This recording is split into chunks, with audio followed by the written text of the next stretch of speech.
మీలో చాలా మంది F2, F3 ఈ సినిమాలు చూసే ఉంటారు. ఇలాంటి సంక్రాంతి సీజన్లోనే వచ్చాయి. అందులో ఏంటంటే హీరో ఎప్పుడూ ఫ్రస్ట్రేషన్తో ఉంటాడు.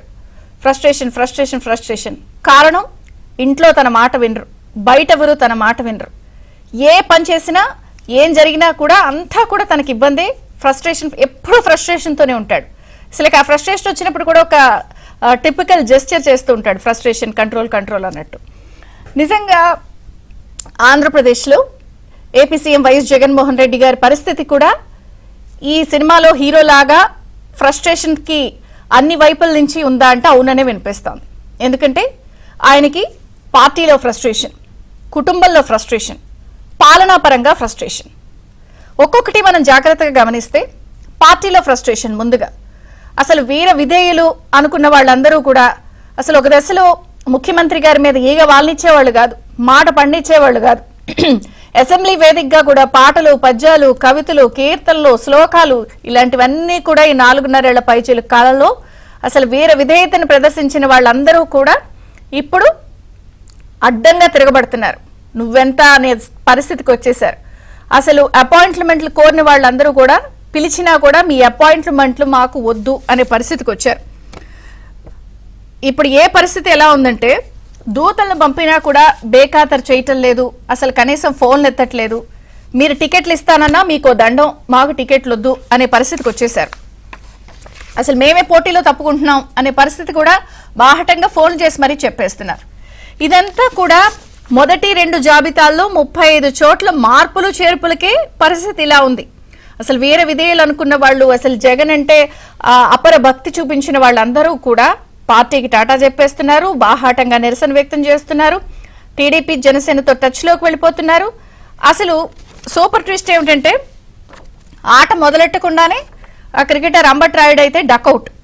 అసలు పార్టీలో చేరి వారం రోజులైతే కూడా ఆయన ఏకంగా అసలు పార్టీకి గుడ్ బై చెప్పేశారు. సరే దాన్ని T20 మ్యాచ్లు ఉన్నాయి అని చెప్పి దానివల్లే తప్పుకుంటున్నానని చెప్పి కలరింగ్ ఇచ్చాము అని చెప్పి చాలా మంది విమర్శిస్తున్నా రకరకాల కారణాలను అయితే బాహటంగా చర్చించుకుంటున్నారు. వీళ్ళు లేదు వాళ్ళు లేదు, అసలు నేరుగా టికెట్లు వద్దంటున్నారు, పోటీ చేయమంటున్నారు, అసంతృప్తిని వ్యక్తం చేస్తున్నారు, నిరసన వ్యక్తం చేస్తున్నారు, అసలు ఫోన్లు ఎత్తటం లేదు. ఇది పార్టీలో ఫ్రస్ట్రేషన్. ఇక కుటుంబంలో ఫ్రస్ట్రేషన్ విషయానికి వద్దాం. ఒక పక్కన సొంత చెల్లెలు షర్మిల కాంగ్రెస్ పార్టీలో చేరిపోయారు. ఇంకా ఏఐసిసి పగ్గాలు ఏమిటనేది త్వరలో మాక్సిమం డిసైడ్ అయిపోతుంది. ఏపీ పగ్గాలు అనేది అందరూ మాట్లాడుతున్నారు, క్లారిటీ రావు. సొంత చెల్లెలు కుటుంబంలో జరుగుతున్న పరిస్థితులు అన్న వ్యవహార శైలితో ముఖ్యమంత్రి గారు ఎప్పుడు అంటారు అక్క చెల్లెమ్మలకు న్యాయం చేస్తాను అని. కానీ సొంత చెల్లెలకే న్యాయం చేయలేదు, తల్లి పరిస్థితి ఎలా ఉందో చెల్లి పరిస్థితి ఎలా ఉందో చూస్తున్నారని అందరూ బాహటంగా మాట్లాడారు. సొంత చెల్లెలు షర్మిల కాంగ్రెస్లో జాయిన్ అయితే దానికి కూడా చంద్రబాబు కుట్రే, చంద్రబాబే తెర వెనక ఇదంతా చేశారు అంటూ సజ్జల రామకృష్ణారెడ్డి గారు బాహాటంగా బయటకు వచ్చి మాట్లాడటం, ఆ కుటుంబానికి సంబంధించినటువంటి ముఖ్యమంత్రి గారు ఫ్రస్ట్రేషన్ ని వీళ్ళు ఏ స్థాయిలో బయటకు వచ్చి ఆ నెపాన్ని కూడా చంద్రబాబు గారి మీదకి నెట్టేస్తున్నారు అన్నది కూడా అందరూ చూస్తున్నారు. మనం అనుకుంటున్నట్టు పార్టీ ఫ్రస్ట్రేషన్ అయిపోయింది, కుటుంబం ఫ్రస్ట్రేషన్ అయిపోయింది. ఇక పాలనా పరంగా ఉన్నటువంటి ఫ్రస్ట్రేషన్, పోనీ పాలనలో వివిధ వర్గాలు సంతృప్తిగా ఉన్నాయా, పాలనలో అంతా చక్కగా ఉంది, పాలన సవ్యంగా జరుగుతోందా అనుకుంటే నిరుద్యోగుల అసంతృప్తి. ఒక పక్కన అంగన్వాడీలు, ఆశా వర్కర్లు రోడ్డు మీదకి వచ్చి నిరసన తెలియజేస్తున్నారు. ఆఖరికి ముఖ్యమంత్రి గారి పాలనా ఫ్రస్ట్రేషన్ ఏ స్థాయిలో వెళ్ళిందంటే అంగన్వాడీలపై ఎస్మా చట్టం ప్రయోగించేంత వరకు వెళ్ళిపోయింది. ఆఖరికి వాళ్ళకి ఏం చెప్తున్నారంటే 6 నెలల పాటు సమ్మె చేయకూడదు, అత్యవసర చట్టంలోకి తెచ్చేశారు కాబట్టి సమ్మె చేస్తే ఎవరైనా డిస్మిస్ చేస్తారని, ఈ రోజుతో లాస్ట్ డెడ్ లైన్, ఇవాళ గనక విధుల్లో చేరకపోతే వీళ్ళందరినీ సస్పెండ్ చేస్తామని, అలాగే సమ్మె కాలంలో వీళ్ళు చేసినటువంటి సమ్మెకు కూడా 3,000 రూపాయల జీతాన్ని కోత పెడుతున్నట్టుగా కూడా చెప్పేశారు. అయితే వీళ్ళని అసలు వదిలే ప్రసక్తే లేదు అంటూ కూడా సజ్జల రామకృష్ణారెడ్డి గారు స్టేట్మెంట్ ఇచ్చారు. అంటే పాలనలో కూడా ఏ స్థాయిలో ఫ్రస్ట్రేషన్ ఉందనేది స్పష్టంగా కనిపిస్తోంది. మరొక పక్కన ఇటు అధికార పార్టీలో ముఖ్యమంత్రి గారు అండ్ టీంలో ఉన్నటువంటి ఫ్రస్ట్రేషన్ ఒక పక్కనైతే, ప్రతిపక్షాలు మాత్రం చాలా వేగంగా ప్రజల్లోకి దూసుకెళ్తున్నాయి. వారి కార్యక్రమాలకి జనం ప్రపంచంలా తరలిస్తున్నారు. టీడీపీ కూడా నిన్న నిర్వహించినటువంటి రా కదలి రా కార్యక్రమంలో కూడా చంద్రబాబుకు అశేష జనవాహిని మధ్య ఆయన మాట్లాడారు. అవినీతి ఎమ్మెల్యేలను, మంత్రులను తప్పించే దమ్ము జగన్ కుందా అంటూ సవాల్ విసిరారు. 3 నెలల్లో రైతు రాజ్యం ఉందంటూ, అలాగే ఏదైతే నిన్న జరిగినటువంటి సభలు సూపర్ హిట్ అవుతున్నాయి, కార్యక్రమాలు వేగంగా చేసుకెళ్తున్నారు.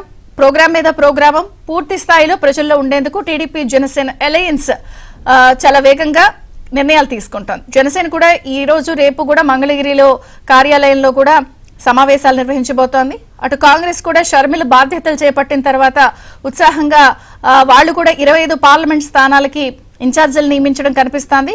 అలాగే బీజేపీ కూడా క్షేత్రస్థాయిలో నిన్న కూడా వాళ్ళు బీసీలకి సంబంధించిన సభ నిర్వహించారు. బీసీ సాధికార సభ అంటూ పురంధేశ్వరి అధ్యక్షతన. మొత్తానికైతే అధికార పక్షంలో పూర్తి స్థాయిలో నిరసనలు, అసంతృప్తి జ్వాలలు, అలాగే పూర్తి స్థాయిలో ముఖ్యమంత్రి గారి మీద నమ్మకం పోయిందా అంటే అవుననే వినిపిస్తోంది.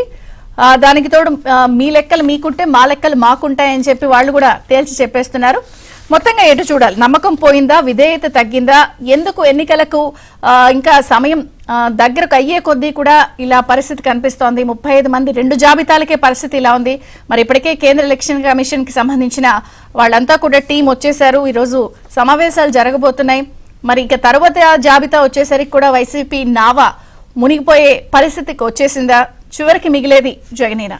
ఎన్ని అంశాలు చర్చిద్దాం. సో ఎలక్షన్ కి దగ్గర పడే కొద్దీ వైసీపీకి షాకుల మీద షాకులు తప్పవా?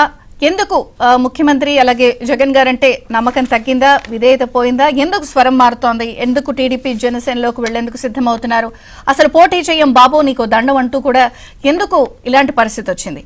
ఇక చివరికి మిగిలేదు ఆయనేనా? ఇటు ప్రతిపక్షాల్లో జోష్, అధికార పక్షంలో చీలికలు ఎలా చూడాలి? మాట్లాడదాం. మనతో పాటు జాయిన్ అయ్యారు ప్రముఖ రాజకీయ విశ్లేషకులు డివి శ్రీనివాస్ గారు, అలాగే ఏపీ టీడీపీ మాజీ మంత్రి కేఎస్ జవహర్ గారు, ఏపీ జనసేన స్పోక్స్ పర్సన్ మూర్తి యాదవ్ గారు. డివి శ్రీనివాస్ గారు, మీతో ప్రారంభిస్తాను. ఎటు చూసే ఆ ఫ్రస్ట్రేషనే, పాలన ఫ్రస్ట్రేషను, కుటుంబంలో ఫ్రస్ట్రేషను, పార్టీలో ఫ్రస్ట్రేషను. ఎందుకు ఇటువంటి పరిస్థితి వచ్చిందంటే ఆయనపై నమ్మకం పోయిందా, విధేయత తగ్గిందా? ముందుగా మీకు ఏబిఎన్ వీక్షకులకు, ప్యానల్ మిత్రులకు అందరికీ శుభోదయం. ఇక సబ్జెక్ట్ లోకి వస్తే ఫ్రస్ట్రేషన్ జగన్మోహన్ రెడ్డి ఫ్రస్ట్రేషన్ గురించి కాదు ఇక్కడ సమస్య. జనం ఫ్రస్ట్రేషన్ గురించి మనం ఆలోచించాల్సింది, మనం చర్చించాల్సింది.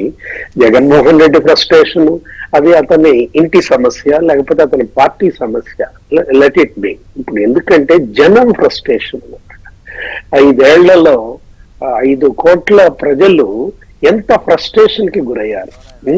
అతని పరిపాలనలో ఎన్ని వర్గాల ప్రజలు ఫ్రస్ట్రేషన్ కి గురయ్యాయి, ఎన్ని పార్టీలు ఫ్రస్ట్రేషన్ కి గురయ్యాయి.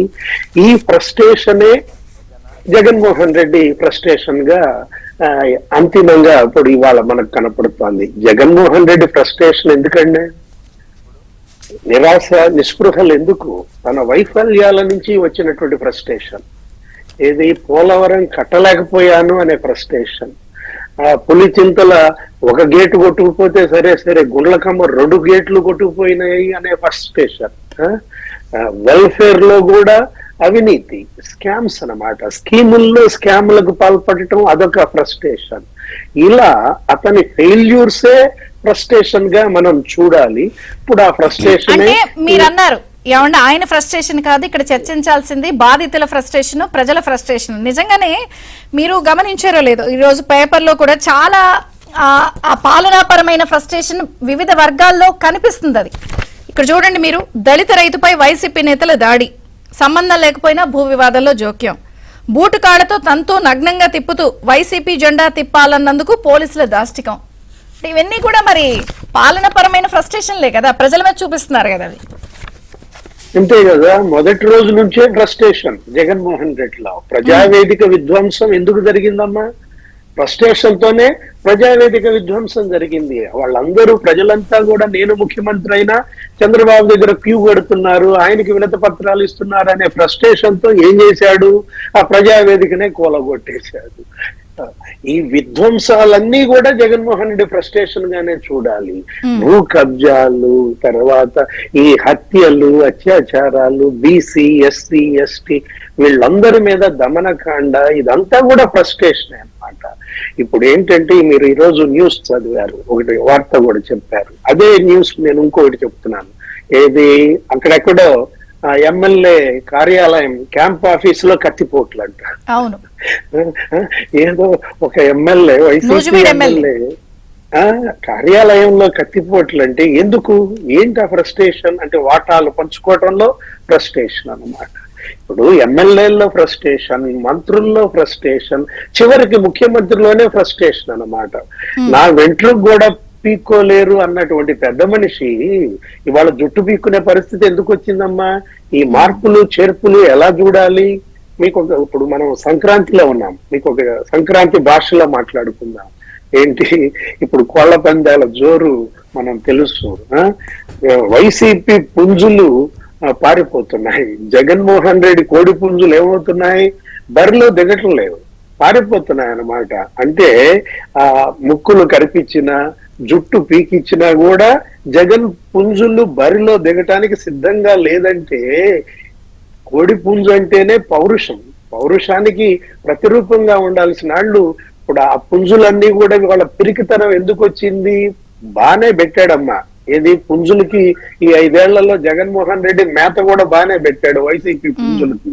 151 పుంజులకి మంచి మేత వేసాడు. ఏది, బాదం పిస్తా, అదే బాదం అంటే శాండ్ మాఫియా డబ్బు, పిస్తా అంటే మద్యం మాఫియా డబ్బు, లేకపోతే రెడ్ శాండల్ గంజాయి మాఫియా డబ్బు, ఇదంతా బాగానే మేపారు కదా. 151 పుంజులు బాగా మేసిన పరిస్థితుల్లో బరిలో దిగితే కొట్టుకు రావాల్సిన పుంజులు ఇవాళ ఏమైపోతున్నాయి? జగన్ పుంజులు ఎందుకు పారిపోతున్నాయి అంటే ఫ్రస్ట్రేషన్ అన్నమాట. ఈ స్థాయిలో ఫ్రస్ట్రేషన్ పీక్ వెళ్ళిందంటే దురదృష్టం. అంటే ఇది ఎటుదారి తీర్చంటారు? ఇంకా ఎటుదారి తీసేది ఏముందమ్మా? ఆల్టర్నేటివ్ ఎత్తుక్కుంటారు ప్రజలు, ప్రత్యామ్నాయం వైపు మొగ్గుతారు. ఇప్పటికే ఆల్రెడీ మొగ్గారు, మనం చూసాం. ఈయన సాధికార యాత్రలోకి వెళ్ళడం, ఎవరు జగన్మోహన్ రెడ్డి వైసీపీ సాధికార సభలను పెట్టి మంత్రుల్ని వాళ్ళని పంపాడు గాని ఈయన బోడు, గడప గడపకి వాళ్ళని తిప్పాడు గాని ఈయన బోడు. అంటే ఏంటి, పిరికితనం ఈయనలోనే వచ్చేసింది, ఓటమి భయం ఈయనలోనే వచ్చేసింది. అదే మరి తెలుగుదేశం జనసేన సభలు చూడండి. చంద్రబాబు ఇప్పుడు ఈ కదిలిరా సభలో ఏమో బిగిన్ చేశారు. వాటికి వచ్చే జనం మీరు చూస్తున్నారు కదా. వీళ్ళు ఆర్టీసీ బస్సులు ఇవ్వకపోయినా యువగల ముగింపు సభకి ఎంతమంది తరలొచ్చారమ్మా? లక్షల్లో జనం తరలొస్తున్నారంటే that is the mood of the people. ఏంటి, జనం నాడి పసిగట్టాడు జగన్మోహన్ రెడ్డి. తన ఓటమి ఖరారైపోయిందని ఆయన తెలుసుకున్నాడు. అదే ఈ ఫ్రస్ట్రేషన్ గా మనం చూడాలి. ఈ ఫ్రస్ట్రేషన్ తో ఆయన గజిబిజి అవుతున్నాడు, పార్టీని గందరగోళం చేస్తున్నాడు, రాష్ట్రాన్ని చిందరవందర చేస్తున్నాడు.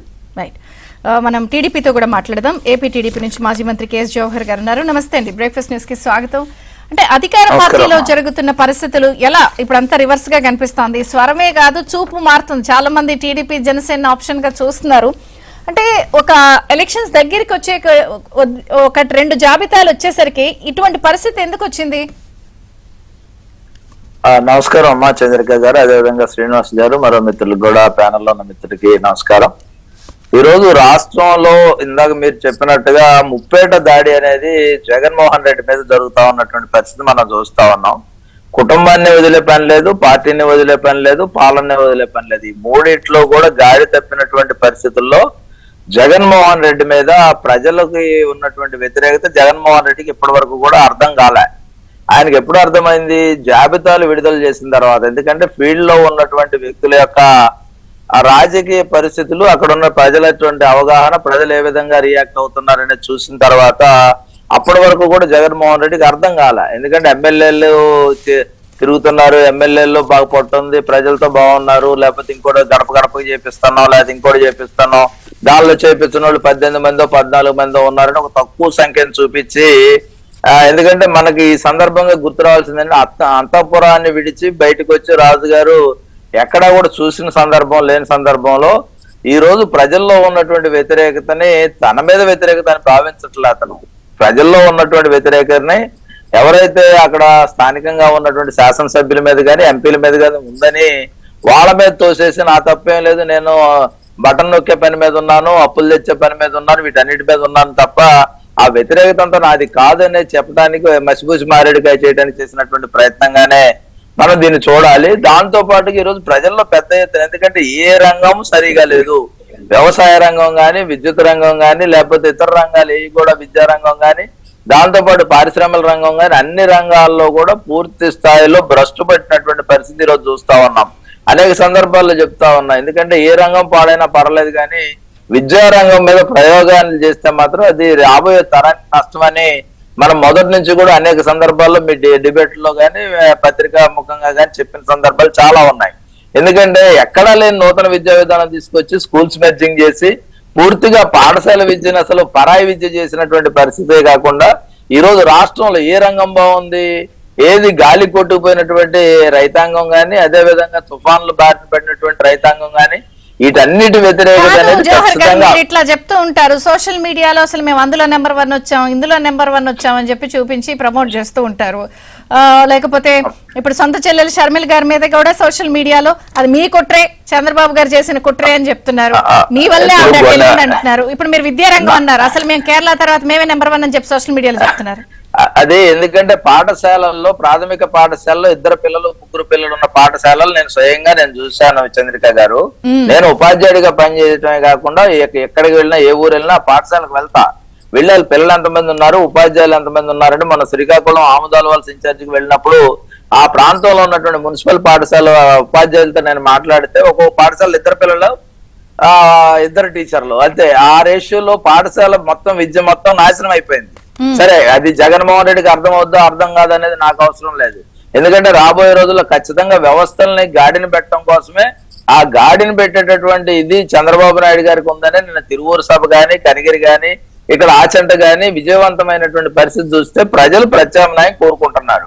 కోరుకునే సందర్భంలో జగన్మోహన్ రెడ్డి జగన్మోహన్ రెడ్డి ఏం చేస్తున్నాడంటే కాఫీ దొరకపోతే టీయో, టీ దొరకపోతే డెకాక్షన్ దొరకపోతే వేడి నీళ్ళు అన్నట్టు వీళ్ళెవరు ప్రజల్లో లేని వ్యక్తులు తన ముఖం చూసి మాత్రమే గెలుస్తామని విధేయులు కూడా తిరగేయడం ఏంటి?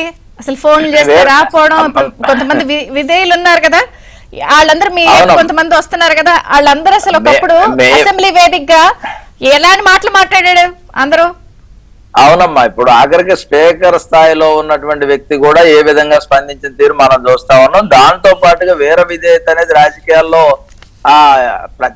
అసలు ఉండదమ్మా. రాజకీయాల్లో వేరే విధేయత ఎక్కడ ఉంటది? ఈ రోజు ఎవరన్నా బయటికి వెళ్ళేటప్పుడు ఆ వాస్తవాలన్నీ కూడా భరిస్తారు. అక్కడ భరించిన తర్వాత ఆ భరించలేని పరిస్థితుల్లోనే బయటకు వస్తారు. ఈ రోజు జగన్మోహన్ రెడ్డి మీద వేరే విధేయుడు, కాపు రామచంద్రారెడ్డి గారు వేరే విధేయుడు కాదా, లేకపోతే ఎవరైతే బాబు వేరే విధేయుడు కాదా, వీళ్ళందరినీ కూడా జడ్పీటీసీ స్థాయి నుంచి నన్ను తీసుకొచ్చారని ఆయన మొదటి రోజేమో మేమే దొరికామా అన్నాడు. రెండో రోజు మరి ఏం పొందేశారో తెలియదు. రెండో రోజు మొత్తం కూడా వెర్షన్ మారిపోతా ఉంది. అంటే రాజకీయ నాయకుల్ని ఈ రోజు ప్రజలు విశ్వసించే పరిస్థితి లేకుండా చేసిన పరిస్థితి మాత్రం జగన్మోహన్ రెడ్డి. ఎందుకంటే విశ్వసనీయత అనేది కేర్ ఆఫ్ అడ్రస్ గా నాది అని చెప్పినటువంటి వ్యక్తి ఈ రోజు అదే విశ్వసనీయతని ప్రజలు గాని ఎవరు గాని ఆయనకే లేని పరిస్థితి. ప్రజల మీద ఆయనకు విశ్వసనీయత లేదు, ఆయన మీద ప్రజలకు విశ్వసనీయత లేదు. ఆ రాజకీయ పార్టీలో వాళ్ళకి విశ్వసనీయత లేదు. సరే, ఎవరి వ్యాపారం వాళ్ళది, మీ లెక్కలు మీవి, మా లెక్కలు మావనుకుని పోయిన నాయకులు అనుకుంటున్నా ప్రజలు ఓటు వేసి అధికారం కట్టబెట్టినప్పుడు పాలన ఆశిస్తారు, వాళ్ళు ఇచ్చిన హామీలను అడుగుతారు. ఇప్పుడు సజ్జల గారు అంగన్వాడీల్ని వాళ్ళు అలా చూస్తూ వదిలేయాలా, ఊరుకుంటా అని అన్నారు. అంటే మరి మీరు ఇప్పుడు పార్టీ వాళ్ళ మీద చర్యలు తీసుకుంటే ఓకే, అది వాళ్ళ సొంత వ్యవహారం. నాకు డివి శ్రీనివాస్ గారు అన్నట్టు అది సొంత వ్యాపారం. ఇప్పుడు ప్రజల్ని ఏంటంటే వాళ్ళు ఊరుకోవాలా, చూస్తా ఊరుకోవాలా అని అడిగారు. ఇప్పుడు మనం ఉపాధ్యాయులందరూ కూడా ఉద్యమం చేసిన సందర్భంలో ఏ విధమైన ట్రీట్మెంట్ జరిగిందో మనం చూసి ఎంబీటీఎస్ వేదికగా ఏ విధంగా ఏ రూపాల్లో జరిగింది. 27 రోజుల తర్వాత ఎస్మా ప్రయోగించడం అంటే 27 రోజులు అది అత్యవసర సర్వీస్ లో ఉన్నదని తెలియదమ్మా. అంగన్వాడీలు అనేవాళ్ళు 27 రోజుల తర్వాత అది అత్యవసర సర్వీస్, ఇప్పుడు ఎస్మా ప్రయోగిస్తామని చెప్పడం చూస్తా ఉంటే అసలు 27 రోజులు పైగా చేసిన తర్వాత ఇప్పుడు అత్యవసర పరిస్థితి ఏంటంటే 27 రోజులు ఏమైపోయినా పర్లేదా, ప్రజలు ఏమైపోయినా పర్లేదు, వాళ్ళు ఏమైపోయినా పర్లేదు తప్ప నా పంతం నాదే అని పంతం ఎగ్గించుకోవడానికి తప్ప ఎస్మా ప్రయోగం ఇప్పుడు అవసరం ఉందా? 27 రోజుల్లో ఒకసారి చర్చలు పిలిచి చర్చల్లో ఏం జరుగుతా ఉంది, వాళ్ళు ఏం కోరుకుంటా ఉన్నారు, ప్రభుత్వ ఆర్థిక పరిస్థితి మేమేం చేయలేమని అని చెప్పాలి. ప్రభుత్వ ఆర్థిక పరిస్థితి బ్రహ్మాండంగా ఉందన్నారు, జిఎస్టీ అంత వచ్చిందన్నారు, ఏ పథకానికి డోకా లేదన్నారు, కనీస వేతనం అనేది ఇవ్వమని సుప్రీంకోర్టు ఇచ్చినటువంటి డైరెక్షన్ కూడా వాళ్ళు కనీస మినిమం వేజెస్ ఇవ్వాలనేది జ్ఞానం కూడా లేకుండా ఉన్నటువంటి పరిస్థితుల్లో ఈరోజు బెదిరిస్తా ఉంటే వాళ్ళు బెదిరేటట్టు ఉన్నారా? జీవోలు తగలబెడతా ఉన్నారు. ఈ రోజు వాళ్ళు పోరాటానికి ప్రతిరూపాలుగా ఉన్నారు. ఉపాధ్యాయ ఉద్యోగ కార్మికులు, పర్మనెంట్ ఎంప్లాయీస్ లేకపోతే స్కేల్స్ వచ్చే వాళ్ళు భయపడ్డారేమో కానీ అంగన్వాడీల ధైర్యం ఈ రాష్ట్రానికి ఉద్యమాలకి ప్రజా ఉద్యమాలకి పెట్టింది పేరుగా ఉంది. ఈరోజు వాళ్ళందరినీ కూడా అప్రిషియేట్ చేయాలి. ఎందుకంటే అంత పట్టుదలతో తమ హక్కుల కోసం పోరాడేటటువంటి వింగ్ ఏదన్నా ఉందంటే ఈ రోజు శంషేర్ గా, ఎందుకంటే దాన్ని ఏ భాషలో అంటే వాడితే అది కొంచెం ఇదిగా ఉంటది, కానీ వాళ్ళు శంషేర్ గా వాళ్ళు ఈ రోజు ఉద్యమం రోడ్డు మీదకి వచ్చి ఉద్యమం చేసి జగన్ ఇచ్చినటువంటి ఫోన్లకు పూజలు చేస్తా ఉన్నారు. ఆ ఫోన్లు మాకు వద్దు బాబు అన్నారు. ఈ రోజు జగన్ చేసినటువంటి విధానాలని ఎండగడతా ఉంటే ఇంత చైతన్యవంతమైనటువంటి వాళ్ళు కేవలం వాళ్ళ ఎడ్యుకేషన్ క్వాలిఫికేషన్ ఏంటమ్మా 10th, ఇంటర్, డిగ్రీ మాక్సిమం. ఏమన్నా వస్తే ఈ మధ్యకాలంలో పీజీలు వచ్చి ఉండొచ్చు ఏమో నాకు తెలియదు, కానీ అంతకుముందు 8వ తరగతి 10వ తరగతి. వాళ్ళు ఈ రోజు అంత చైతన్యవంతంగా ఆలోచన చేస్తా ఉంటే ఉపాధ్యాయ ఉద్యోగ కార్మిక వర్గాల నాయకులు ఈ రోజు భజన చేస్తా ఉన్నారు. కొంతమంది వాళ్ళ హక్కుల కోసం పోరాడలేని పరిస్థితుల్లో వచ్చారు. వాళ్ళు ఈ రోజు అంగన్వాడీ హక్కులకై నిలబడుతున్నారు, హక్కులకై పోరాడుతున్నారు, బాధ్యతలు నిలబడుతున్నారు. 27 రోజులుగా లేని ఎమర్జెన్సీ ఇప్పుడు ఎందుకు వచ్చిందనేది జగన్మోహన్ రెడ్డి ఆలోచించాలి. అంత దుర్మార్గమైనటువంటి చర్యలు 1,00,000 పైన ఉన్నటువంటి అంగన్వాడీలు తీసేసి ఇంకో 1,00,000 మందిని ఎక్కడ తీసుకొస్తాడు? అంటే నిరుద్యోగ యువతని ఏ విధంగా చేయబోతున్నాడు జగన్మోహన్ రెడ్డి అనేది, మోసం చేయబోతున్నాడు అనేది మనం చూస్తా ఉన్నాం. ఈ రోజు ఒకటే, అవతల నుంచి యువతల దూకినా గానీ క్వాలిటేటివ్ తప్ప మేము ఎవరిని పడితే వాడిని చేర్చుకోము. చంద్రబాబు నాయుడు చెప్పారు ఎంపీలు పోటీ చేయమన్నారట. వైసీపీలో రాజ్యసభ ఎంపీ కానీ గుంటూరు సంబంధించిన వైసీపీ ఎంపీ కానీ మీరందరితో టచ్ లో వచ్చారని వార్తలు వస్తున్నాయి. మేము టచ్ లోకి రావటం కాదమ్మా, మీరు కాదు, టచ్ లో వచ్చారంట. వాళ్ళు క్వాలిటీగా ఉన్న వాళ్ళే తీసుకుంటాం, అది కూడా చెప్తామని. ఎవరిని పడితే వాళ్ళని తీసుకోం. దాంతో పాటు ఇంకోటమ్మా, కుటుంబాలను ఎడగొట్టేటటువంటి సంస్కృతి ఎవరిది? బాబాయిని చంపిన సంస్కృతి మాది కాదు కదా. కుటుంబాలు ఎక్కడ విడిపోతున్నాయి, ఎందుకు విడిపోతున్నారు? మేమేమైనా ఆస్తి పంచొద్దన్నామా షర్మిల గారికి? అదే విధంగా షర్మిల గారికి ఏమైనా కూతురుని ఇవ్వద్దన్నామా? షర్మిల గారిని ఏమైనా కుటుంబ సంబంధాలు కలుపుకోవద్దా అన్నామా? షర్మిల గారికి ఆడపడుచు కట్నం ఇవ్వద్దన్నామా? పొలాలు ఇవ్వద్దన్నామా? అది ఎమ్మెల్సీ ఇవ్వద్దన్నామా? ఎంపీ ఇవ్వద్దన్నామా? రాజ్యసభ ఇవ్వద్దన్నామా? మంత్రి ఇవ్వద్దన్నా? వదిలిన బాణం తిరిగి వచ్చి ఆయనకే గుచ్చుకుంటుంది. అన్న వదిలిన బాణమే కదా అమ్మా. ఇప్పుడు షర్మిల గారిని మేము భుజాన్ని ఎత్తుకోలేదు, మా పార్టీలో చేర్చుకోలేదు కదా. మరి సజ్జల గారు అదంతా మీ కుట్రే, మీరు కాంగ్రెస్ ఎప్పుడో నుంచి టచ్ లో ఉన్నారు అని చెప్పి అంటే ఒక రకమైన ప్రొజెక్షన్ రేపు ఎలక్షన్ ముందు తీసుకెళ్లబోతున్నారు కదా. ఇప్పుడు ఆ చెల్లి తీసుకొచ్చి అన్నకి పెళ్లి కార్డు ఇచ్చింది. సంబంధాలు బాగున్నట్టేనా లేదా? సంబంధాలు బాగున్నాయి కదా. సంబంధాలు బాగున్నప్పుడు మేము మా దగ్గర నుండి మేము అసలు వెళ్ళలేం కదా. అమ్మ వాడు అతని దగ్గరికి ఎందుకు వెళ్తాం? అమ్మ మీ అన్న నిన్న ఇంత దుర్మార్గాలు చేశాడు, నిన్న దాష్టికాలు చేశాడు, అతని దగ్గర నువ్వెందుకు వెళ్తావు మేమే చెప్పేవాళ్ళం కదా. మా కంట్రోల్లో ఉంటే మేము కంట్రోల్లో తీసుకోవాల్సిన అవసరం మాకేం పైన ఉంది? షర్మిల గారు ఏమన్నా మమ్మల్ని ఏమి పూర్తిగా 3,000 కిలోమీటర్ల పైగా అన్న కోసం పాదయాత్ర చేసి తెలుగుదేశం పార్టీని మొత్తం అలర చేసిన వ్యక్తి ఈ రోజు మేము చెప్తే ఇది జరుగుతున్నది ఏంటి? క్రైస్తవ్యాన్ని భుజాన్ని వేసుకొని వచ్చి క్రైస్తవ్యాన్ని నమ్మించి క్రైస్తవులను మోసగింపజేసి దళితులు ఇవన్నీ ఓట్లతో గద్దెనెక్కిన వ్యక్తి ఏ ఆశయం నెరవేరకుండా ఉన్నందువల్ల ఫ్రస్ట్రేషన్ ప్రజలకు వచ్చింది. దాంతో పాటు ఆయనకు ఉన్నటువంటి ఫ్రస్ట్రేషన్ ప్రజలు తిరుగుబాటు చూసిన తర్వాత ఒక నియంతకు ఏ విధంగా రెస్పాండ్ అవ్వాలో ఆ విధంగా రెస్పాండ్ అవుతున్నాడు. దానిలో కొత్త ఏం లేదు. ఈరోజు ఉపాధ్యాయ ఉద్యోగుల మీద ఏ విధంగా ఉక్కుపాదం మోపాడు, వాళ్ళు భయపడి ఎలా పారిపోయారు. ప్రజల మీద, వివిధ వర్గాల మీద, పాలనతో అనుబంధంగా లింకులున్న వాళ్ళతో పాటుగా మీ ప్రతిపక్షాల మీద కూడా ఫ్రస్ట్రేషన్ కనిపిస్తుంది కదా. అనంతపురం జిల్లాలో నగ్నంగా తిప్పుతూ బూట్ల కాళ్ళతో తంతే మీ కార్యకర్త వెనుపట్టి ఇరిగిపోయింది కదా. మరి అయినా కేసు పెట్టలేదు. సోషల్ మీడియాలో దానికి సంబంధించి చాలా విషయాలు వైరల్ అవుతున్నాయి, చర్యలు కూడా లేవు కదా. అదే కదమ్మా, శిరోమండలం దగ్గర నుంచి మొదలుపెట్టి సుబ్రహ్మణ్యం హత్య వరకు మొదలుపెట్టి డాక్టర్ సుధాకర్ దగ్గర నుంచి మొదలుపెట్టి అదే విధంగా ఈ రోజు చంద్రబాబు నాయుడు గారు 7 కిలోమీటర్ల అనపర్తి పాదయాత్ర చేసినటువంటి పరిస్థితి కానీ, అదే విధంగా లోకేష్ బాబు మైకులు లాక్కోవటం కానీ, స్టూళ్లు లాక్కోవటం కానీ ఎంత వికృత చేష్టలు చేసినటువంటి పరిస్థితి అందరు చూశారు. ఈరోజు ప్రజలను చేస్తా ఉన్నారు. పార్టీ చంద్రయ్యని గొంతు మీద కత్తి పెట్టి ఏ విధంగా హత్య చేశారు, జై జగన్ అనమని. అంటే అంతకన్నా ఫ్రస్ట్రేషన్, అంతకన్నా బాధ, లేకపోతే అంతకన్నా ఇది ఎక్కడా లేదు. అదే విధంగా అనేక సంఘటనలు, ఒక సంఘటన అయితే గుర్తుంటది. దాదాపు ఉన్న జిల్లాల్లో 26 జిల్లాల్లో, కొత్త జిల్లాల్లో ప్రతి జిల్లాలో దళితుడికి హత్య జరిగాయి. ప్రతి జిల్లాలో దళితుడు అవమానించబడ్డాడు. ప్రతి జిల్లాలో మైనారిటీని చంపారు. ప్రతి జిల్లా, ఆ జిల్లా ఈ జిల్లా అనే లేదు, ప్రతి దగ్గర కూడా కబ్జాలు జరిగాయి. ల్యాండ్, వైన్, శాండ్, మైన్ అన్ని కూడా ఐలాండ్లు కూడా కబ్జాకు గురవుతా ఉన్నాయి. నిన్న కూడా డ్రెడ్జింగ్ జరుగుతుంది కొవ్వూరులో. డ్రెడ్జింగ్ మీద ఈ రోజు తన సొంత పార్టీ వాళ్ళే, హోంమంత్రి సొంత పార్టీ వాళ్ళే ఇలా డ్రెడ్జింగ్ దగ్గర ధర్నాలు చేశారు. హోంమంత్రి ఇలాకాలో తుపాకులు పెట్టి వ్యక్తులను కాల్చేసి ప్రభాకర్ అని అతను చంపేళ్ళిపోతే ఈ రోజుకి దిక్కు మొక్కు లేదు. మహేంద్ర ఆత్మహత్య చేసుకుంటే వాళ్ళకు పెద్ద ఎత్తున ఆత్మహత్య పురుగొలిపిన వ్యక్తులు పెద్ద ఎత్తున బర్త్డే పార్టీలు చేసుకుంటున్నారు. ఈ రోజు ఎక్కడమ్మా ఈ లాండ్ ఆర్డర్ లో బాగున్నారా, వ్యవసాయ రంగంలో బాగున్నారా, విద్యా రంగంలో బాగున్నారా, విద్యుత్ రంగంలో బాగున్నారా, ఏ రంగంలో ఉన్నారు? ఒకసారి ఒక బ్రేక్ తీసి జనసేన నుంచి స్పోక్స్ పర్సన్ మూర్తి యాదవ్ గారు ఉన్నారు. నమస్తే అండి మూర్తి యాదవ్ గారు, బ్రేక్ఫాస్ట్ న్యూస్ కి స్వాగతం. ఈ జిల్లా కాదు ఆ జిల్లా అని కాదు, మొత్తం ఏపీ అంతా, ఈ నియోజకవర్గం లేదు అక్కడ లేదు ఇక్కడ, ఎక్కడ చూసినా కూడా నీకో దండం, సీట్లొద్దు బాబు, మేము వెళ్ళిపోతాం, అసలు ఫోన్లు ఎత్తకపోవడం. ఎందుకు ఇంత ముసలం వైసీపీలో అధికార పార్టీలో జరుగుతున్న పరిణామాలను ఎలా చూస్తుంది జనసేన? చంద్రిక గారు, ప్యానెల్లో ఉన్న పెద్దలకి, మీకు అందరికీ కూడా నమస్కారం. వైనాట్ 175 అని చెప్పినటువంటి జగన్మోహన్ రెడ్డి ఇవాళ సొంత వైసీపీలోని ఇవాళ పార్టీలో మేము ఉండం, రాజకీయాల్లో మేము ఉండం, అసలు మేము పోటీ చేయమని చెప్పే స్థితికి ఇవాళ వచ్చేసారంటే రాష్ట్ర ప్రజల్లో ఎంత వ్యతిరేకత ఉందో దీన్ని బట్టి అర్థమవుతా ఉంది. మొదటి విడతలో 11 మందిని మార్చేశాడు ఆయన జగన్మోహన్ రెడ్డి, రెండో విడత 27 మందిని మార్చాడు. ఇవాళ రేపో మూడో జాబితా రిలీజ్ అవబోతా ఉంది. సుమారు 12 మంది ఎంపీలని, 20 మందికి పైగా ఎమ్మెల్యేలని, అభ్యర్థుల్ని ఇవాళ మార్చేటువంటి ప్రక్రియ ఇవాళ రిలీజ్ కాబోతోందని అనుకుంటా ఉన్నాం.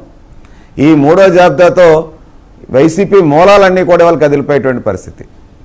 రాష్ట్రంలో 30 ఎస్సీ ఎస్టీ నియోజకవర్గాలు ఉంటే నా బీసీ, నా ఎస్సీ, నా ఎస్టీ అనేటువంటి జగన్మోహన్ రెడ్డి సాక్షాత్తు కుందేపి నియోజకవర్గం తప్ప 29 నియోజకవర్గాల్లో, ఎస్సీ ఎస్టీ నియోజకవర్గాల్లో ఏకఛత్రాధిపత్యంగా గెలుచుకున్నటువంటి స్థానాలు వైసీపీ.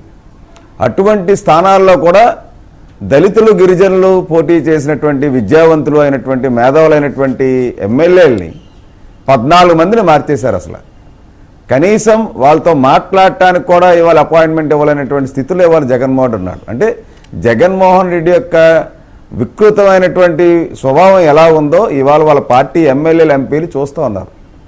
చూశారు మీరు నిన్న కాక మొన్న అంబటి రాయుడు గారు ఆట ఆడుకుందామని చెప్పి ఆడుకుందాం ఆంధ్ర అని చెప్తున్నటువంటి జగన్మోహన్ రెడ్డి ఇవాళ ఆటలో దిగక ముందరే ఆయన ఆటలోంచి తప్పించుకుపోయాడు. అసలు అంటే బలవంతంగా ఇవాళ ఎంపీలని ఎక్కడైతే ఓడిపోతారో ఆ స్థానాల్లో కొంతమందిని బీసీ ఎస్సీలని బలి చేద్దామని చెప్పి, లేదంటే మీరు డబ్బులు పట్టరండి, మీరు 140 కోట్లు పట్టరండి, 100 కోట్లు పట్టరండి మీరు పోటీ చేయాలంటే అని చెప్పి ఇవాళ చెప్పేటువంటి జగన్మోహన్ రెడ్డి, డబ్బులు కాదు కదా, మీరు ఎదురు డబ్బులు ఇచ్చినా మేము పోటీ చేయం బాబు, మహాప్రభు మీకు దండం అని చెప్పేసి వెళ్ళిపోతున్నటువంటి, పారిపోతున్నటువంటి పరిస్థితి ఇది చూస్తామంటే రాష్ట్రంలో ప్రజల్లో పూర్తి స్థాయిలో అందరికీ కూడా ఇవాళ విజ్ఞప్తితో ఆలోచిస్తున్నారు రాష్ట్ర ప్రజలందరూ. రాష్ట్రాన్ని అంధకారంలో నెట్టేశాడు జగన్మోహన్ రెడ్డి.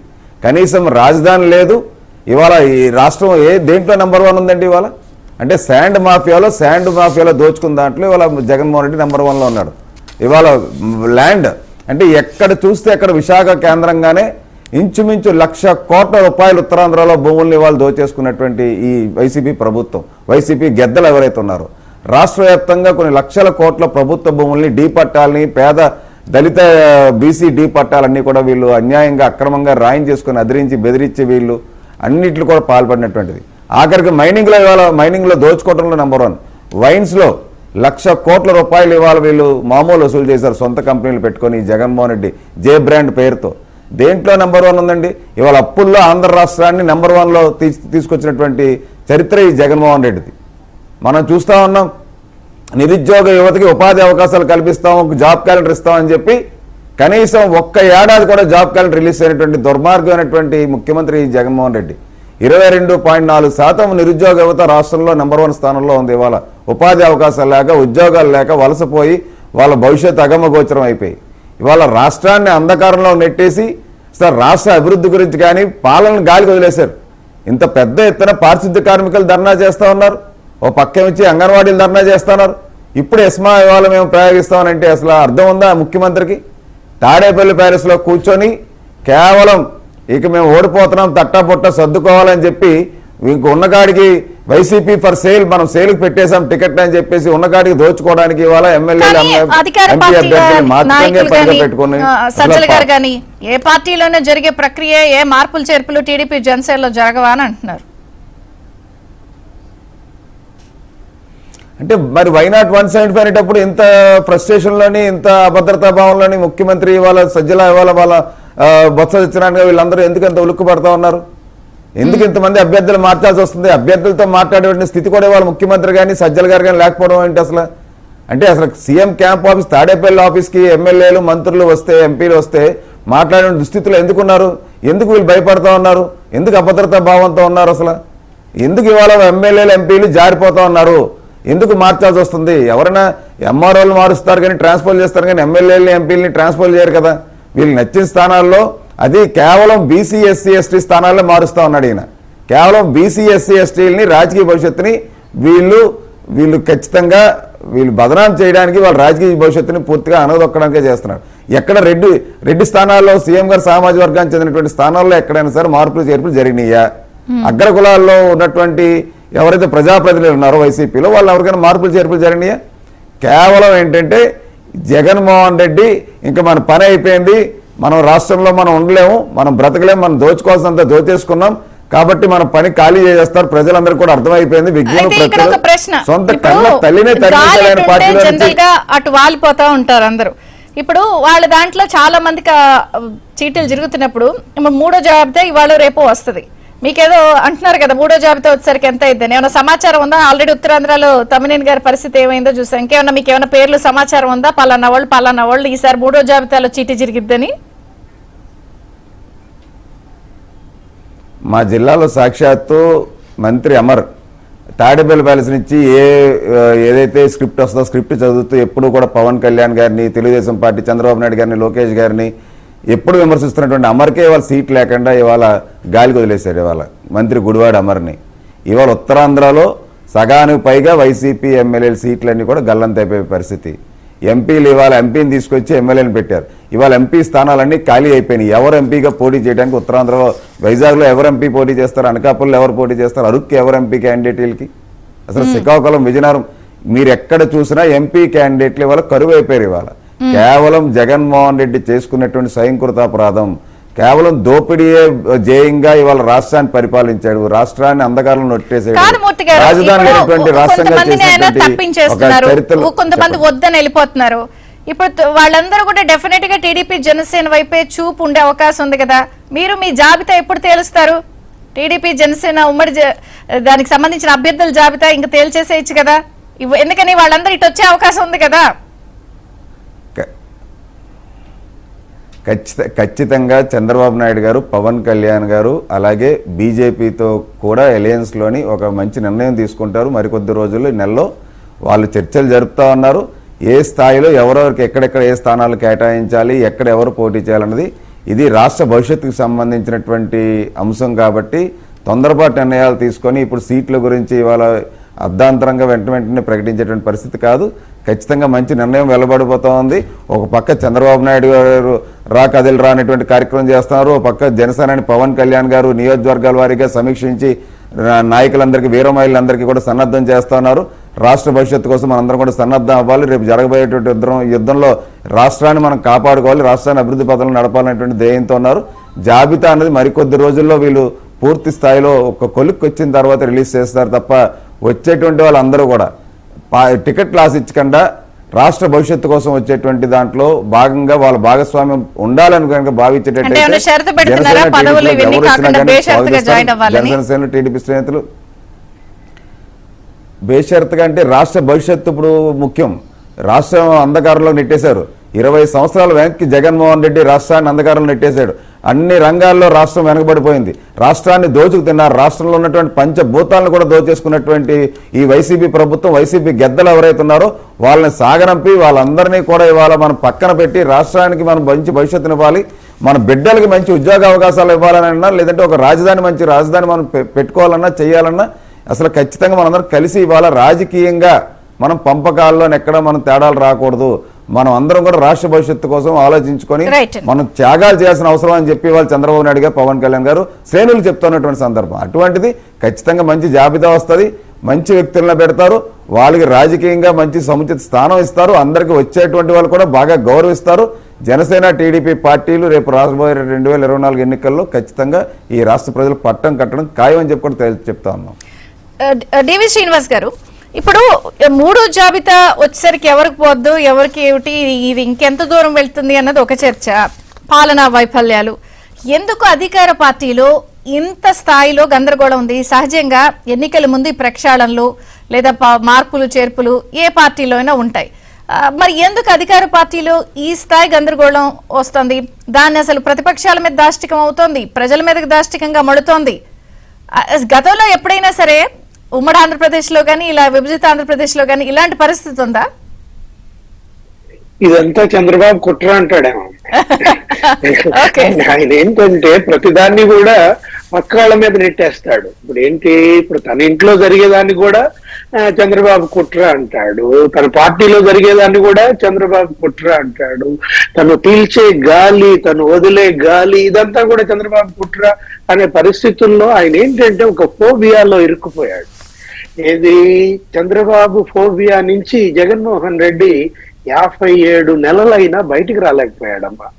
ఎందుకంటే అతనికి అదే దురదృష్టం, అతను పరిపాలన పైన దృష్టి పెట్టలేదు. ఏంటంటే నీ స్టైల్ ఫంక్షనింగ్ నువ్వు చూపించాలా, నీ తండ్రి పరిపాలనను మించి పరిపాలన నువ్వు అధిగమిస్తావు అన్నావు, మీ నాన్న ఫోటో పక్కన నీ ఫోటో పెట్టుకోవాలి అన్నావు. ఇప్పుడు నీ ఫోటో దేవుడు ఎరుగు, మీ నాన్న ఫోటోయే వాళ్ళ ఇంట్లో నుంచి తీసేసే పరిస్థితి మనం చూసాం. కాపు రామచంద్రారెడ్డి లేటెస్ట్ గా ఏమన్నాడు, నా ఇంటి మొత్తం బాబు కొడుకుల ఫోటోలే ఉంటాయి, ఇప్పుడు నేనేం చేయాలి అని చెప్పి రోడ్డు మీద నిలబడి నమస్కారం పెట్టి గుడ్ బై అన్నాడు కాపు రామచంద్రారెడ్డి. ఈ పరిస్థితుల్లో జగన్మోహన్ రెడ్డి మానవ సంబంధాలు కోల్పోయాడమ్మా, జనానికి దూరం అయ్యాడు.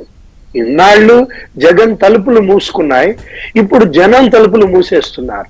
ఇప్పుడు జగన్ ఇప్పుడు ప్రజల్లోకి రావాలన్నా ప్రజలు జగన్ ని తమలోకి తీసుకోవటానికి సిద్ధంగా లేరు. ఆయనపై ఎస్మాయిస్తారు వీళ్ళందరూ కలిసి, ఆయనకున్న పదాన్ని ప్రజలందరూ ఎస్మాయిస్తారు, వేసేశారు. శ్రీనివాస్ గారు చిన్న యాడింగ్ చెప్పండి జవహర్ గారు. చిన్న యాడింగ్ మీ దానికంటే మీకు ఇది జగన్మోహన్ రెడ్డి తన తండ్రి ఫోటో తనే తీసేశాడు, బయట వాళ్ళు ఎవరు తీయక్కర్లా. ఎందుకంటే గతంలో ఏదైతే నవరత్నాల్లో గానీ ఇతర ఫోటోల్లో గానీ తండ్రి పేరు ఎక్కడా ఉండలేదు, కేవలం జగన్మోహన్ రెడ్డి ఫోటోకి ఒక్కదానికి ఫిక్స్ అయ్యాడు. తండ్రి ఆయన్నే పెట్టట్లేదు, జనాలు ఏం పెడతారు? శ్రీనివాస్ గారు ప్లీజ్ కంటిన్యూ. జనాన్ని ఆయన ఇన్నాళ్ళు అవాయిడ్ చేశారు, ఇప్పుడు జనమే అతన్ని అవాయిడ్ చేసే పరిస్థితి తనే తెచ్చుకున్నాడు అన్నమాట. ఇప్పుడు వాళ్ళ నాన్న ప్రతిరోజు వినతి పత్రాలు తీసుకునేవాడమ్మా సమతా బ్లాక్ లో. 1 గంట ఎమ్మెల్యేలకి 1 గంట మంత్రులకి కేటాయించేవాడు. చంద్రబాబు నాయుడు కూడా అంతే. ఇప్పటికీ ప్రతిపక్ష నాయకుడిగా చంద్రబాబు పార్టీ కార్యాలయానికి వచ్చిన ప్రతిరోజు అక్కడికి వచ్చిన వాళ్ళందరి దగ్గర వినతి పత్రాలు తీసుకుంటారు. ఆయన ప్రతిపక్ష నాయకుడు. అలాంటి వ్యక్తి అంత మంచి మానవ సంబంధాలు మెయింటైన్ చేస్తున్నప్పుడు పవన్ కళ్యాణ్ జనసేన ఆయన సెలబ్రిటీ, అతను వచ్చి వినతి పత్రాలు తీసుకుని ప్రజలను పలకరిస్తున్నప్పుడు జగన్మోహన్ రెడ్డి ముఖ్యమంత్రిగా హ్యూమన్ టచ్ కోల్పోయాడు. సేమ్ అదే హ్యూమన్ టచ్ కోల్పోయిన కేసీఆర్ తెలంగాణలో ఫలితం మనం చూసాం. ఆయన ఎంత మంచి చేసినా, ఆయన ఎన్ని కట్టుబడులు చేసినా, ఆయన కట్టాడు, సెక్రటేరియట్ కట్టాడు, కలెక్టరేట్లు కట్టాడు. చెప్పండి శ్రీనివాస్ గారు, ఇప్పుడు జనరల్ గా ముఖ్యమంత్రి గారు గాని ఆయన టీం నుంచి వచ్చే మాటలు వ్యాఖ్యలు ఏమి అంత ఆలోచించకుండా అన్యాపదేశంగా అలా ఆలాపుగా వచ్చేవి. దాని వెనక ప్రతిదీ అర్థం పరమార్థం ఉంటది. ఇప్పుడు జనరల్ గా ఇంతమంది ఇన్ని చర్చలు చేస్తున్నారు కదా, అయిపోయింది పార్టీలో గందరగోళం, ఆయన పని అయిపోయింది, బుడగ పగిలింది, నా మునిగింది, ఇలా అంటున్నా కూడా జనరల్ గా ఒక్కసారి కాకపోతే ఒక్కసారన్నా అమ్మో తప్పు చేశానేమో అని రివ్యూ చేసుకుంటారు, లేదా కొంచెం తగ్గుతారు. అలాంటివి ఏం జరగట్లేదు కదా, కుట్రలు కండువా కప్పుకుంటున్నాయి. సొంత చెల్లెల మీదే అసభ్య పదజాలంతో సోషల్ మీడియా వేదికగా పోస్టులు, ఇక్కడ చూస్తేనేమో టీడీపీ జనసేన కార్యకర్తల మీదేమో పిచ్చ దాష్టికం, ప్రజల మీద వర్గాల మీద ఎస్మాలు. ఒక్కసారి కాకపోతే ఒక్కసారైనా వెనక్కి తగ్గాలి కదా, అయినా కూడా ఏదో ఉంది అంటే ఏంటంటే దాన్ని ఎట్ట చూడాలి? అది ఎంత దారుణం అమ్మా. సొంత చెల్లి మీద నీ సోషల్ మీడియాని కుక్కల్లాగా వదిలేసి ఆమె పట్ల అంత అసభ్యంగా, నీ కోసం ఆమె పాదయాత్ర చేసి 3000 కిలోమీటర్లు నీ కోసం తను ఎంత కష్టపడిందో, అలాంటి షర్మిల మీద సోషల్ మీడియాలో అసభ్య పద్యాలతో పోస్టులమ్మా. నువ్వేమన్నా మీరేమన్నారు ఇప్పుడు, అర్థం పరమార్థం అంటే ఒక మాట డెఫినెట్ గా ఆలోచించి అంటారు కదా. ఇప్పుడు సజ్జల్ గారు ఏమంటున్నారు, ఏ చొత్తు ఊరుకోవాలని అడుగుతున్నారు, కానీ ఒక్కసారి వెనక్కి తగ్గుతారు కదా. ఆయన అర్థమే, ఏది డబ్బే. ఆయన పరమార్థం కూడా అర్థమే, అదే డబ్బే. అర్థం పరమార్థం జగన్మోహన్ రెడ్డికి డబ్బు తప్ప ఇంకొకటేమీ లేదు అనేది ఇవాళ జనంలో ఉన్నటువంటి స్పష్టమైన అంశం అమ్మా. రేపటి ఎన్నికను కూడా ఈ అర్థంతోనే, ఈ పరమార్థంతోనే జయించాలనుకుంటున్నాడు. ఏది డబ్బు వెదజల్లడం. ఇప్పుడు సజ్జల అన్నాడు కదా, వీళ్ళు నా ఓటర్లు కాదు అన్నారు. వాళ్ళ ఓటర్లు ఎవరో మరి రేపటి ఎన్నికల్లో మనం చూస్తాం. డబ్బు వెదజల్లి ప్రజా తీర్పును కాల రాస్తాం అనుకుంటే ఇంతకు ముందు పాలకులు అలా చేయగలిగారా?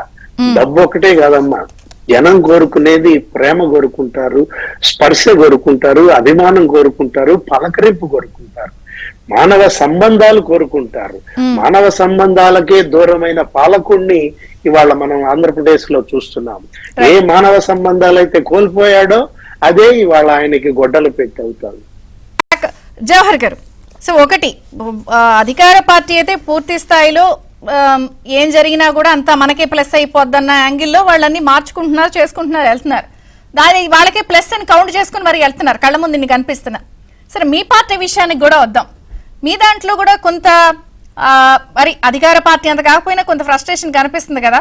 వాళ్ళు వీళ్ళు వెళ్ళిపోతారు. ఇప్పుడు సోషల్ మీడియా వేదికగా చూస్తున్నాం, నాని చిన్ని గొడవలు, స్వామిదాస్ ఉదంతం. అంటే మరి అంత కాకపోయినా ఇంత ఇవన్నీ కూడా మీరు కూడా ఏమన్నా జాగ్రత్తలు తీసుకుంటారా, సర్దుకుంటారా?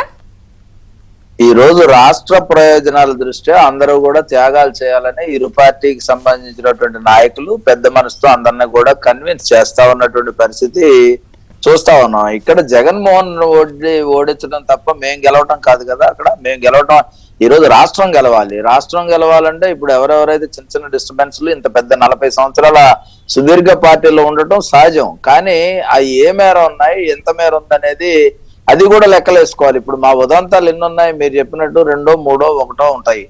దానికి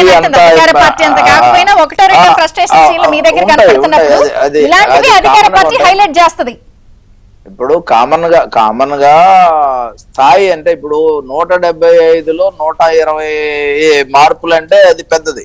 ఇప్పుడు మాకున్న 175లో 1 అంటే అది సహజమైంది. సహజంగా ఒక ఇంట్లో కూడా చిన్న చిన్న ఇబ్బందులు ఉంటాయి. అదే ఇబ్బంది ఉంటుంది తప్ప వేరే ఇబ్బంది ఉంటుంది. దాన్ని కూడా చంద్రబాబు నాయుడు గారు ఎక్స్పీరియన్స్ 40 years పైన ఆయన రాజకీయాల్లో ఉండి ఆ ఎక్స్పీరియన్స్ తో బాబు గారు ఖచ్చితంగా వాటన్నిటిని కూడా ఈ రాష్ట్ర ప్రయోజనాల కోసమే. ఈ రోజు చంద్రబాబు నాయుడు గారికి కొత్తగా ముఖ్యమంత్రి అయ్యేది లేదు. ఆయన కొత్తగా సీటును చూడాల్సినటువంటి అవసరం కానీ, ఆయన ఇంకొక 10 ఏళ్ళు చేసినా 20 ఏళ్ళు చేసినా మాజీ ముఖ్యమంత్రి అంటారు. ఇప్పుడైనా మాజీ ముఖ్యమంత్రి అంటారు.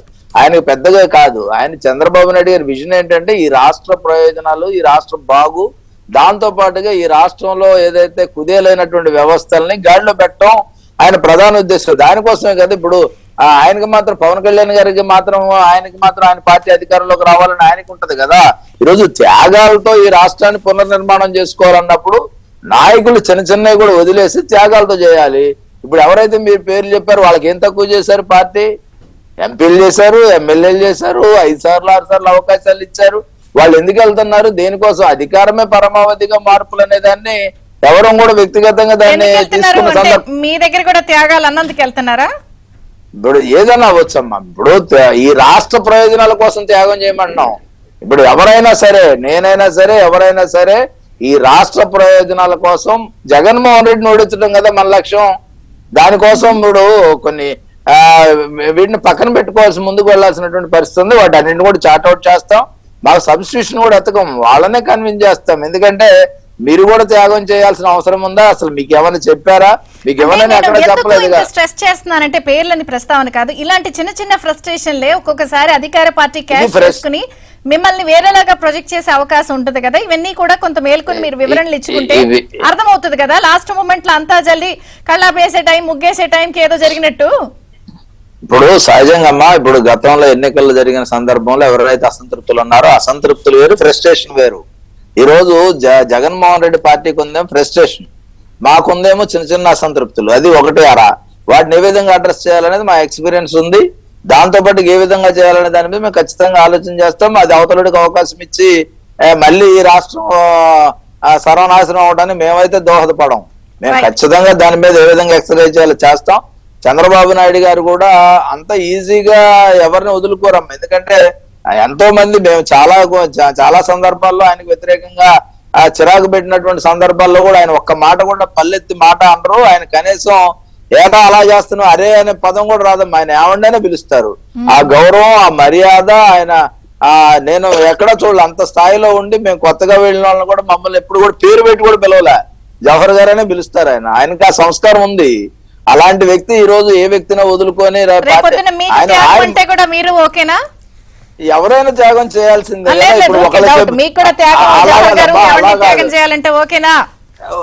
తప్పకుండా అండి. చంద్రబాబు నాయుడు గారి ఆదేశాలు మాకు శిరోధార్యం. దాన్ని తప్పి వెళ్ళాం. ఎందుకంటే గతంలో కూడా ఆయన ఇలా కాదు ఇలా చేయండి అలాగే చేశాము. నేను కూడా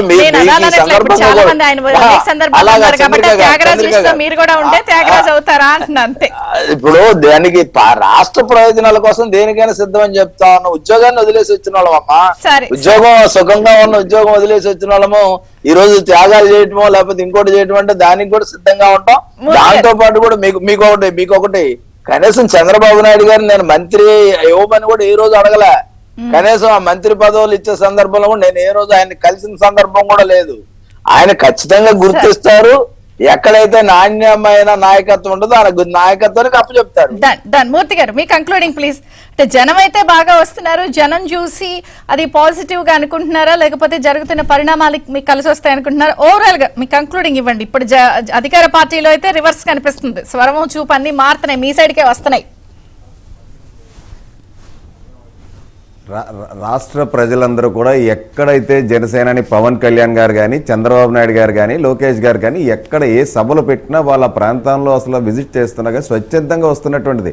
డబ్బులు ఇచ్చో మందు ఇచ్చో తరలిస్తున్నటువంటిది కాదు. అధికార పార్టీ వల్ల అధికారులను అడ్డం పెట్టుకొని ఇవాళ తరలించే కార్యక్రమం చేస్తున్నారు. ఖచ్చితంగా రాష్ట్ర ప్రజలందరూ విసుగు వేసారిపోయారు. ఈ ప్రభుత్వం చేసినటువంటి అరాచకాలు, దాష్టికాలు, అన్యాయం ఏదైతే మోసం చేసిందో ఇవాళ నిత్యావసర సరుకులు కానీ అనేక విషయాలు ఇవాళ పూర్తి స్థాయిలో విద్యా వ్యవస్థను కానీ అన్ని వ్యవస్థలను నిర్వీర్యం చేసింది. వ్యవస్థలను నిర్వీర్యం చేసి రాష్ట్రంలో పరిపాలన ఇవాళ గాలికి వదిలేసినటువంటి ముఖ్యమంత్రి జగన్మోహన్ రెడ్డికి ఖచ్చితంగా సాగనంపాలి. వైసీపీ ప్రభుత్వం కనుక వస్తే మన రాష్ట్రంలో బ్రతకలేము, వేరే రాష్ట్రాలు వలస వెళ్ళిపోయేటువంటి దుస్థితిలో ఉన్నామని చెప్పేటువంటి భావించినటువంటి రాష్ట్ర ప్రజలందరూ కూడా ఇవాళ పవన్ కళ్యాణ్ గారు చంద్రబాబు నాయుడు గారు ఏదైతే నిర్ణయం తీసుకున్నారో త్యాగాలు సిద్ధపడాలి. నాయకులు పార్టీలో ఉన్నటువంటి వాళ్ళు అవసరమైతే మీరు అధికారంలోకి వచ్చిన తర్వాత మీకు సముచిత స్థానం ఇస్తాం తప్ప మీరెవరు కూడా అసంతృప్తి ఉండకండి. మనం ఖచ్చితంగా టీడీపీ ఇచ్చే స్థానాల్లో మనందరం కష్టపడి కలిసి పనిచేయాలి. అలాగే మనకి ఇచ్చిన స్థానాలన్నీ కూడా మనం 100% గెలుచుకోవాలన్నటువంటి ఒక త్రికరణ శుద్ధితో మీరు పనిచేయాలని చెప్పి మాకు పిలుపునివ్వడం జరిగింది.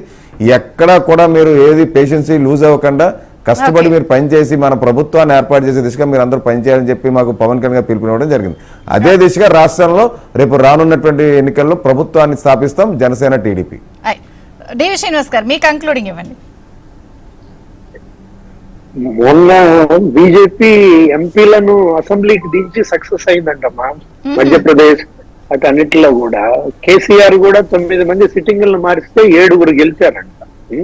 అందుకని ఈయన ఈ సిట్టింగులను మార్చేసే దీంట్లో పడ్డాడు, ఎంపీలను తీసుకొచ్చే దీంట్లో పడ్డాడు. అంటే తోటాడు తొడగోసుకుంటే ఈయన మెడగోసుకునే పరిస్థితి తెచ్చుకున్నాడు. అన్ని రాష్ట్రాల్లో ఒకే లెక్కలు ఉండవు కదా. ఇప్పుడు టమాటా పప్పు ఉంటది, టమాటా పప్పు వేరే రాష్ట్రాల్లో ఒకలాగా చేస్తారు, ఇక్కడ ఒకలాగా చేస్తారు, ఆంధ్రప్రదేశ్ లో ఇంకోలాగా చేస్తారు. పప్పే కానీ అందులో వేసే ఫ్లేవర్లు మారిపోట్లా. అన్నిటికీ ఇక్కడ పిడుక్కి దానికి ఒకటే మంత్రం అంటే ఎట్లా? అంతే కదా. తోటాడు తొడగోసుకుంటే ఆయన తొడగోసుకున్నాడు, ఈయన మెడ కోసుకుంటానంటే ఏమని చెప్పాలి? జనం ఏమనుకుంటారు? ఇప్పుడు వ్యతిరేకత ఉన్నది నీ మీద వాళ్ళ మీద. నీ మీద తీవ్ర వ్యతిరేకత ఉన్నప్పుడు వాళ్ళని బలి చేస్తే ఎలా?